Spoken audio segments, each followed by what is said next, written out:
श्री शिवाय नमस्तुभ्यम। हर हर महादेव भक्तों, स्वागत है आप सभी का हमारे चैनल वैदिक संसार में। भक्तों, आप सभी लोग जानते हैं कि 24 मई 2025 यानी शनिवार को पड़ रही है ज्येष्ठ महीने की प्रदोष। क्योंकि यह शनिवार के दिन पड़ रही है और इसका बहुत ही बड़ा और विशेष महत्व होता है।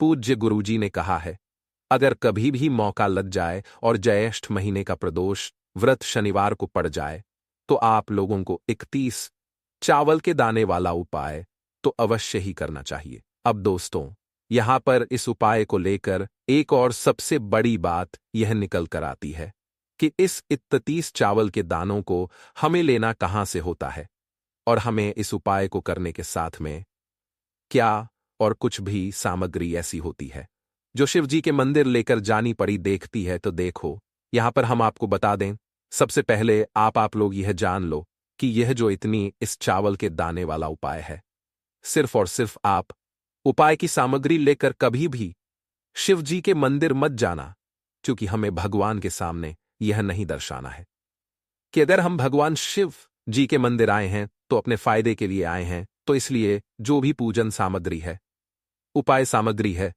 31 चावल के दाने, इसके साथ में आपको पूजन सामग्री भी जरूर लेकर जाना है। देखो, अगर सुबह के समय उपाय कर रहे हो तो सीधी सी बात है, एक लोटा जल तो आप लेकर जाओगे। वहीं एक लोटा जल अगर मिट्टी का जल हो तो बहुत अच्छा रहेगा। मिट्टी का जल कैसे बनाया जाता है?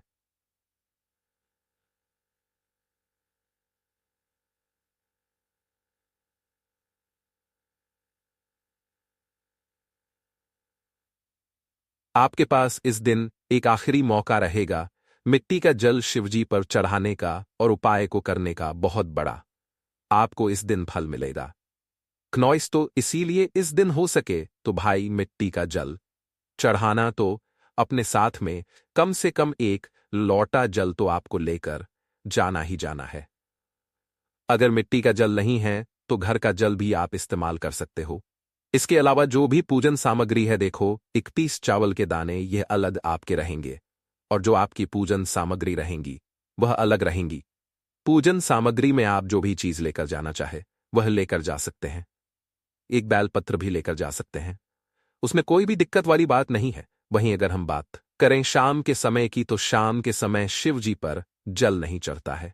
इसीलिए शाम के समय आप लोग एक दीपक तैयार कर लें, जो कि गोल बत्ती का, आटे का, शुद्ध देसी गाय का घी का होगा, है ना। इस बात का आप लोगों को ध्यान रखना है और इस दीपक को आपको घर से जलाकर नहीं लेकर जाना है, भगवान शिव जी के मंदिर में जाकर ही जलाना है। इस बात का भी आप लोगों को ध्यान रखना है। अब दोस्तों, यहां पर हमें इस बात को समझना है कि यह 31 चावल के दाने हमें लेना कहां से है। क्या हमें दुकान से लेकर आना है या हमें अपने घर से लेना है या कहां से लेकर आना है और कौन से चावल लेना है, क्योंकि चावल भी बहुत प्रकार के होते हैं। तो देखो, इन सभी सवालों के जवाब आप लोग एक बात में सुन लो कि भाई यह जो उपाय है, इस उपाय में आपको यह नहीं देखना है कि भाई कौन से चावल है कौन से चावल नहीं है।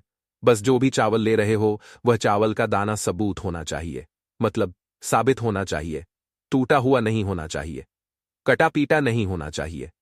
यह बात आपको ध्यान रखना है। बाकी आपका चावल बासमती हो या सादा चावल हो या कोई सा भी चावल हो या कोई सा भी चावल हो, उसमें कोई भी दिक्कत वाली बात नहीं है। तो सीधी सी बात है कि आपके घर के रसोई घर में जहां पर आप भोजन बनाते हो, वहां पर जो भी चावल आपके उपस्थित हो, उन चावलों में से अपनी एक कटोरी भर लेना या एक मुट्ठी चावल अलग से निकाल कर रख लेना। क्योंकि हम इतनी चावल ही यहां पर इस उपाय में लेने वाले हैं, तो हमें यह चावल के दाने गिनकर निकालने पड़ देंगे। इस बात तो अपने उस चावल की कटोरी में से या चावल में से 31 ऐसे चावल के दाने आप लोग निकाल लो जो कि टूटे हुए ना हो, कटे पिटे ना हो, जिनमें कोई दाग ना लगा हुआ हो, है ना। अच्छे साबुत चावल के दाने 31 दाने आप लोग निकाल कर रख लो और इन्हें किसी भी एक कागज की पुड़िया में या किसी एक छोटी सी कटोरी में आप लोग रख लो, ताकि यह सुरक्षित रहे। आपके एक भी चावल का दाना इधर उधर ना हो और आपका उपाय भी पूरा अच्छे से हो जाए। तो भाई, जैसे ही आपका उपाय की जो सामग्री है, 31 चावल के दाने, यह तैयार हो जाते हैं, उसके बाद मैं आपको जो भी अपनी पूजन सामग्री है सुबह के समय कर रहे हो तो एक लौटा जल और एक बेल पत्र या पूजन सामग्री जो लेकर जाना चाहो उसकी भी तैयारी कर लेना। और शाम के समय जा रहे हो तो भाई अपना जो दीपक है उसे तैयार कर लेना, ठीक है। और उपाय को करते समय शुद्धता का विशेष रूप से ध्यान रखना, ठीक है। सुबह सुबह स्नान करने के बाद ही उपाय को करने की आप लोग तैयारी करना। उसके बाद अगर शाम के समय की बात करें तो शाम के समय आपको स्नान करने की जरूरत नहीं है, पर शुद्धता का ध्यान रखना है। आपको स्नान तो नहीं करेंगे, आप हाथ मुंह धोकर भी इस वाले उपाय को शाम के समय प्रदोष काल में कर सकते हैं, इसमें कोई दिक्कत वाली बात नहीं है। तो आप अपने उपाय की पूरी सामग्री तैयार करके आपके पास ही में जो आपका शिव मंदिर हो वहां पर पहुंच जाइए। सबसे पहले शिव मंदिर में जाकर आप लोगों को उपाय नहीं करना है, पहले भगवान के दर्शन करना है, भगवान से आशीर्वाद प्राप्त करना है। फिर शिव जी के शिवलिंग के पास में आना है। शिवलिंग के पास में आने हैं। शिवलिंग के पास में आने के बाद आप जो पूजन सामग्री लेकर आए हुए हैं, जैसे कि सुबह गए हुए हैं, तो एक लोटा जल और जो भी पूजन सामग्री लेकर आए हैं आप उनसे पूजन कीजिए। सबसे पहले तो एक लोटा जल ही चढ़ेगा, फिर आपको एक बेलपत्र श्री शिवाय नमस्तुभ्यम का जाप करते हुए शिवलिंग पर चढ़ा देना है। उसके बाद में आपकी पूजन सामग्री चढ़ेगी। उसके बाद में अगर दोस्तों शाम के समय अगर आप इस उपाय को कर रहे हो तो अपने साथ में कम से कम एक जो दीपक है गोल बांटी का जो आप अपने साथ में लेकर गए हो उस दीपक को मंदिर में जाकर अपनी माचिस से जलाना है और उस दीपक को शिवलिंग के पास में रखना है, ठीक है। इस दीपक को रखने के बाद ही आप लोगों को अपना यह वाला उपाय शुरू करना है और दीपक को ज्यादा पास में मत रखना, वैसे भी गर्मी पड़ रही है, भगवान शिव जी को आंच नहीं लगनी चाहिए, है ना। उसके बाद में शिवलिंग के पास ही में आप कहीं पर बैठ जाइए, सामने या आसपास जिस जगह पर आपको बैठना हो वहां पर बैठ जाइए और अपने वह 31 चावल के दाने अपने सामने निकाल कर रख लीजिए, क्योंकि अब यहां पर उपाय करेंगे। पूजन सामग्री करने के बाद पूजन अर्चना करने के बाद तो आपको उपाय का फल बहुत जल्दी और बहुत बढ़ा होकर मिलेगा। तो अपने 31 चावल के दाने अपने सामने निकाल कर रख लेना और यह जो उपाय है यह आपकी सीधे हाथ की हथेली से होगा, इसलिए इस बात का भी विशेष रूप से ध्यान रखना है। तो सीधे हाथ की हथेली का प्रयोग करके ही आप लोग अपना इस वाले उपाय को करना। अपने सामने जो भी आपकी कागज की पुड्डिया है उसको खोल कर रख लो, या कटोरी है तो भाई उसे अपने सामने रख लो और अपने वह 31 चावल के दाने निकाल लो, ठीक है। उसके बाद में दोस्तों अब आपको क्या करना है कि शिवलिंग आपके सामने होगी तो आपने वह 31 चावल के दाने एक एक करके जहां पर आपने बेलपत्र कहां पर चढ़ाना है, शिवलिंग के ऊपर चढ़ाना है और कहीं पर भी नहीं चढ़ाना है।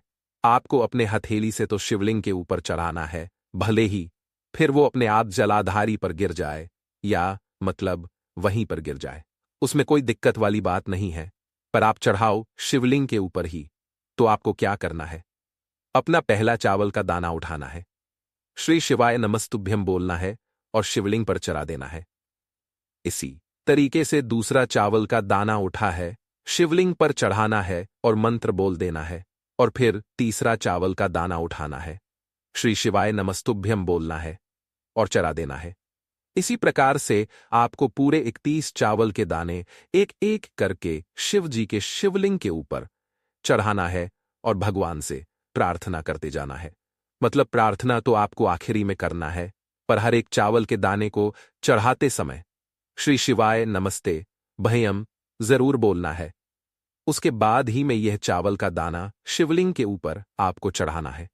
जैसे ही आपके 31 चावल के दाने शिवलिंग के ऊपर चारे जाते हैं तो भाई उसके बाद में आपको क्या करना है, भगवान से अपनी मनोकामना बोलना है।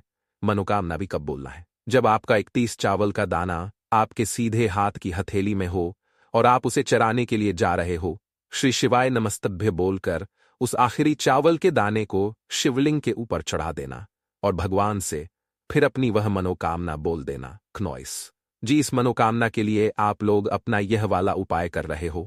जी इस भी दुख और परेशानी के लिए आप लोग अपना यह वाला उपाय कर रहे हो। उसके बाद में जैसे ही आप अपनी मनोकामना बोल देते हो, आपका यह वाला उपाय पूरा हो जाता है। पर दोस्तों, उपाय को करने के बाद आप लोगों को 2 मिनट भगवान शिव जी के मंत्र का जाप जरूर करना है।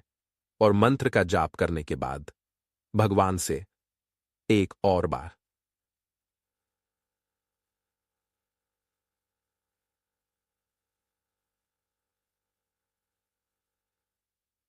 भगवान से प्रार्थना करके उनसे आशीर्वाद लेकर वहां से उठ सकते हैं और अपने घर पर जा सकते हैं। बस दोस्तों, यहां पर यह वाला उपाय पूरा हो जाता है। इस तरीके से जो भी व्यक्ति छोटी छोटी चीजों का ध्यान रखते हुए इस एकत्रित चावल के दाने वाले उपाय को करेगा, निश्चित सी बात है उसे उसकी मनोकामना जल्द ही पूर्ण होगी और जो भी दुख और परेशानी है वह भी बहुत ही जल्दी दूर होंगे। और दोस्तों, अगर आपको हमारी यह वीडियो पसंद आई हो तो हमारे इस वीडियो को लाइक और चैनल को सब्सक्राइब जरूर करें। हर हर महादेव। ओम नमः शिवाय आपको लेना है।